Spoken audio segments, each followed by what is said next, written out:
नमस्कार, मी श्रुतिका गावंडे. आपण पाहत आहात विदर्भ न्यूज 365. महिला विशेष या कार्यक्रमामध्ये आपले स्वागत आहे. आज आपल्यासोबत आहे सीमा जाधव, नांदगाव खंडेश्वर नगरपंचायतच्या नगरसेविका तसेच काँग्रेस महिला आघाडीच्या तालुका अध्यक्ष. ताई नमस्कार. तुमचं स्वागत आहे विदर्भ न्यूज 365 मध्ये. थँक्यू. सगळ्यात पहिल्यांदा तुम्ही आमच्या प्रेक्षकांना आपली ओळख करून द्या. मी नांदगाव खंडेश्वर येथील नगरपंचायतमध्ये नगरसेविका म्हणून कार्यरत आहे. याच्या पहिले माजी बांधकाम सभापती आणि तालुकाध्यक्ष काँग्रेस महिला आघाडीची. हे सगळे पदभार तुम्ही म्हणजे जबाबदारी स्वतः सांभाळलेला आहे. आणि ताई, राजकारणात तुमचा प्रवेश कधी झाला? माझा 2016 रोजी म्हणजे मी नगरसेविका निवडून आली तेव्हापासनं कार्यरत आहे. आणि याच्या पहिले माझं जिजाऊ ब्रिगेड हे त्याच्याशी सखी मंचाशी वगैरे संलग्नित होते मी. अच्छा, मग कधी असं वाटलं होतं की आपण राजकारणात जाऊ, राजकारण कुठेतरी सुरू होईल? हां, ते माझ्या घरूनच, माझ्या सासऱ्यांपासूनच आमच्या घरात राजकारण चालत आलेलं आहे.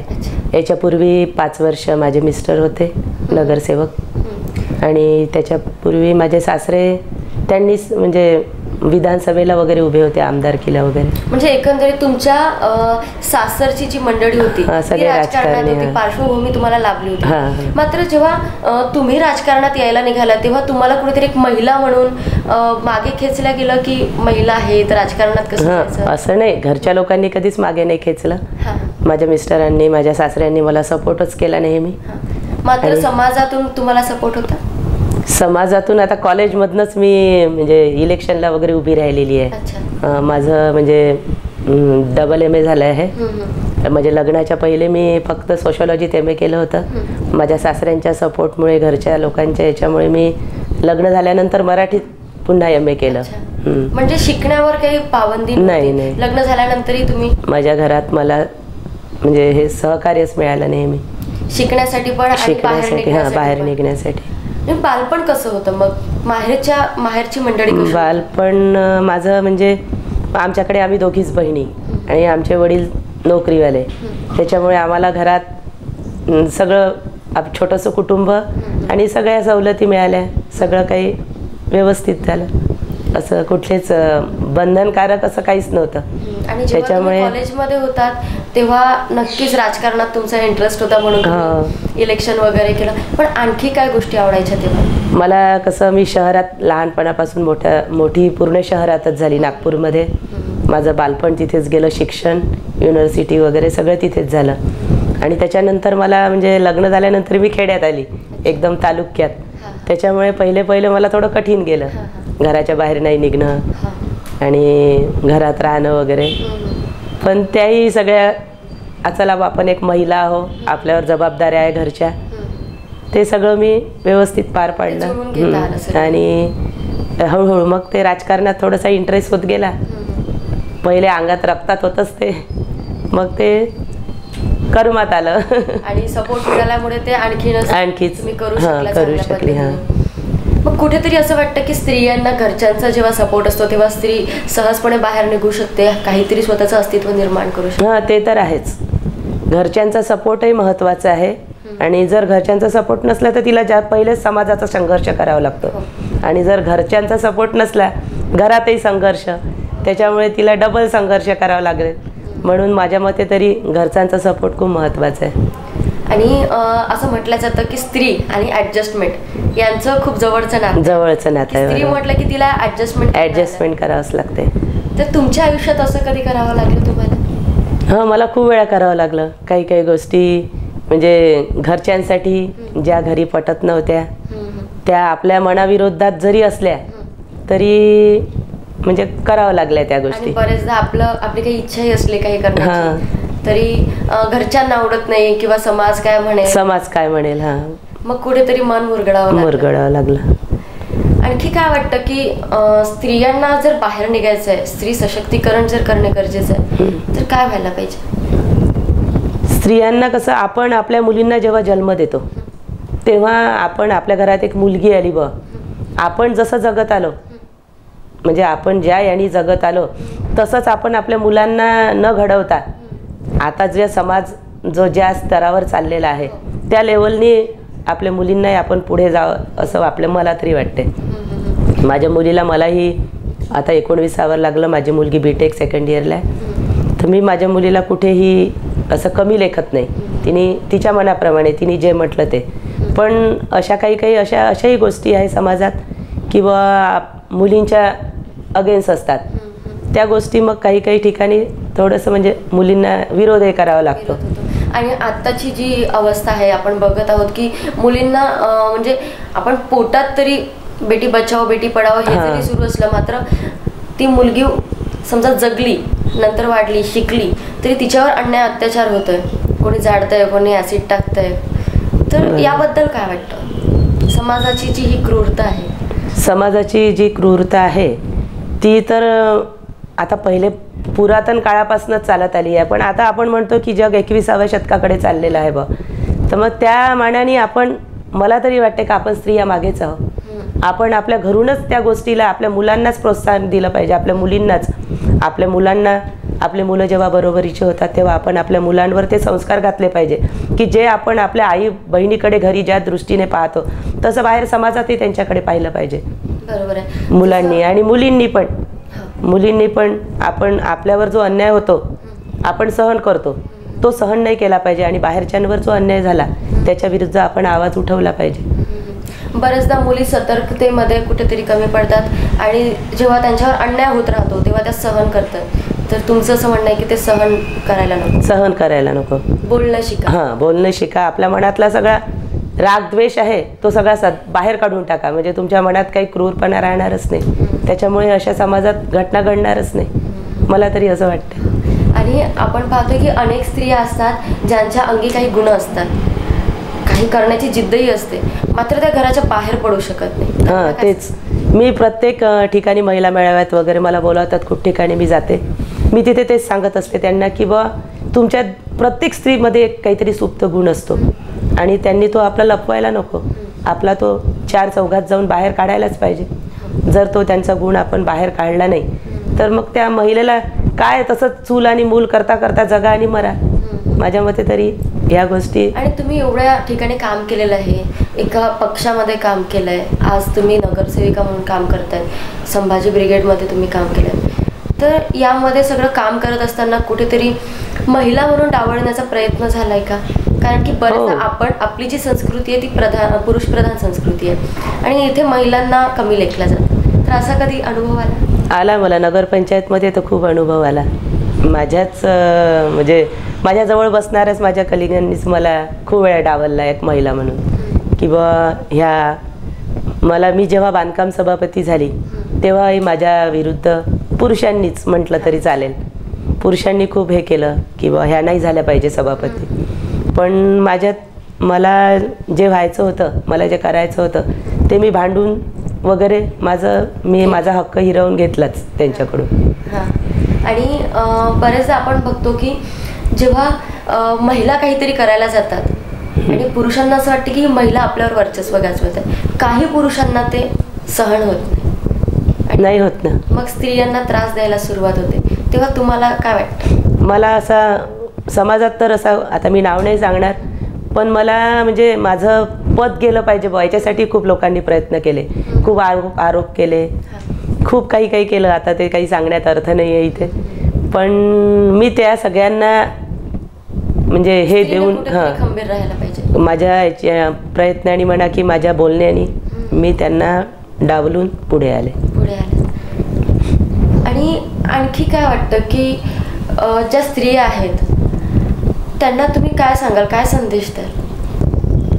मला तर हेच म्हणायचं आहे की बा महिलांनी त्यांच्यात जे म्हणजे त्यांच्या अंगात जे गुण आहे ते प्रत्येकीने आपले बाहेर काढायला पाहिजे. महिलेसोबत स्पर्धा न करता आपण सहभागिनी आहोत. आपण जी पुढली महिला आहे तिच्यात जे कर्तृत्व शक्ती आहे ती माझ्यातही आहे हे धरूनच पुढे चालायला हवं. नाही तर तिने म्हटलं नाही ती माझ्यापेक्षा खूप हुशार आहे, ती पुढे गेली, मी नाही जाऊ शकत तिच्या एवढं, मी नाही करू शकत, असं जर म्हटलं तर मग कोणीच काही नाही करू शकत, ती घरातच राहील.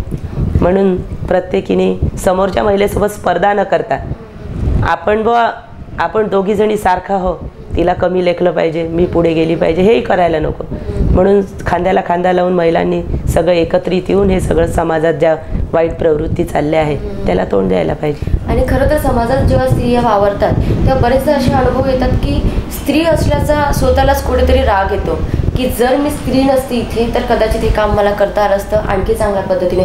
पण तुमच्या आयुष्यात असा एखादा अनुभव असेल की त्या दिवशी तुम्हाला स्त्री असल्याचा अभिमान वाटला? मला मी स्त्री असल्याचाच अभिमान आहे मॅडम. मला असं वाटते की मी स्त्री आहे, त्याच्यामुळे मी एका मुलीला जन्म दिला आणि माझी पिढी समोर जाणार आहे आणि माझी पिढी ही माझ्याच पायावर पाऊल टाकून पुढे गेली पाहिजे. बा तिने मी माझ्या आयुष्यात सगळं केलं ते माझ्या मुलांनी केलं पाहिजे. याच्यामुळे मला माझ्या स्त्री असण्याचा अभिमान आहे. आणि स्त्री म्हणून तुम्ही बाहेर वावरताच, मात्र जेव्हा म्हणजे एका स्त्रीला बाहेर जेवढं करावं लागतं तेवढंच घरातही करावं लागतं. किचन कोणत्या स्त्रीला सुटत नाही. ती ऑटो रिक्षावाली असो किंवा राष्ट्रपती असो, किचन सुटत नाही. तुमचं मन कसं रमतं किचनमध्ये? तुम्हाला काय? माझे सगळे कामं सकाळी माझ्याकडे कोणतीच मोलकरीण नाही. इवन भांड्याला नाही, धुण्याला नाही, कशालाच नाही. सगळं मी स्वतः करते. आणि माझ्या मुलांचे टिफिन हे ते, माझे मिस्टर शेतकरी आहे त्याच्यामुळे त्यांचंही सगळं मला, सासूबाई आहे, सासरे आहे, सगळं घरातलं करूनच मी घराच्या बाहेर पडते. आणि माझ्या म्हणजे ॲडजस्टमेंटनी करते. मला जसं माझ्या घरात जसं मॅनेज करून मुलांचे डबे पहिले करायचे ते पहिले करायचं, घराची साफसफाई मग दुपारून करता येईल बा, या दृष्टीने सगळं काम करून मी घराच्या बाहेर. माझ्या घराला मी कधीही कमी लेखलं नाही. माझ्या घरातही मी बाहेर वावरत असताना कुठेतरी प्रगतीच्या दिशेने जात असताना तुम्ही तुमचं स्त्रीत्व पूर्णपणे माझं घर सांभाळूनच मी बाहेर निघाले. अनेक महिला म्हणतात की जेव्हा आपण बाहेर काम करतो, नोकरी करतो, व्यवसाय करतो तेव्हा घराकडे दुर्लक्ष होते. नाही, माझ्या मुलांकडे मी दुर्लक्ष होऊ देत नाही आणि माझ्या घराकडे मी दुर्लक्ष होऊ देत नाही. माझं सगळं घर सांभाळून, माझी मुलं सांभाळून मी माझे बाहेरचे कामही आटोपते. असं म्हणतात की मुलांचा पहिला गुरु आई असतो. तुमच्या मुलांवर संस्कार करताना तुम्ही कोणत्या गोष्टी लक्षात घेतल्या? माझ्या मुलांवर संस्कार करताना म्हणजे मुलं किती आहे? मला एक मुलगा एक मुलगी आहे. मुलगी बीटेकला आहे, मुलगा 7th स्टँडर्डला आहे. आणि माझे मुलं म्हणजे आई पलीकडे काहीच नसते त्यांचं. आणि वडिलांपेक्षा ते मलाच भितात दोन्ही. आणि मी जे म्हटलं ते मुलीलाही समजावून सांगितलं, ती पण ऐकते आणि मुलगाही तसंच. देशात पाहिलं तर तसं पुरुष प्रधान संस्कृती आहे, मात्र तुमच्या घरात तुमचं जास्त चालतं. नाही असं वगैरे नाही, पण ते मला त्या घरच्या लोकांना माहिती आहे की बुवा ही घर पाहूनच सगळं कामं करते. त्याच्यामुळे मला कधी घरून असं घरच्या लोकांकडून मला कधीच असं बाहेर निघण्याबद्दल, बाहेरचे कामं करण्याबद्दल प्रोत्साहनच असते नेहमी. कुठेतरी स्वतःचं महत्त्व तुम्ही तयार मी म्हणजे घरात जे स्त्रीला घरातलं जे कर्तव्य आहे ते करणं साहजिकच आहे ना, करावंच लागेल ना. नाही तर आपण घरातलं सगळं टाकून जर बाहेर जातो म्हटलं तर हे योग्य नाही. म्हणजे कुठेतरी घरातले कामं सगळे करून आटपून आपण बाहेरचेही कामं करतात आणि तेवढं सक्रिय राहतात समाजकारणामध्ये, राजकारणामध्ये. या सगळ्या गोष्टी करत असताना आणखी काही असा वेगळा छंद तुम्ही जोपासता? मला तशी वाचनाची वगैरे आवड आहे आणि मी वाचत असते, नाही मी लिहितही असते थोडंफार.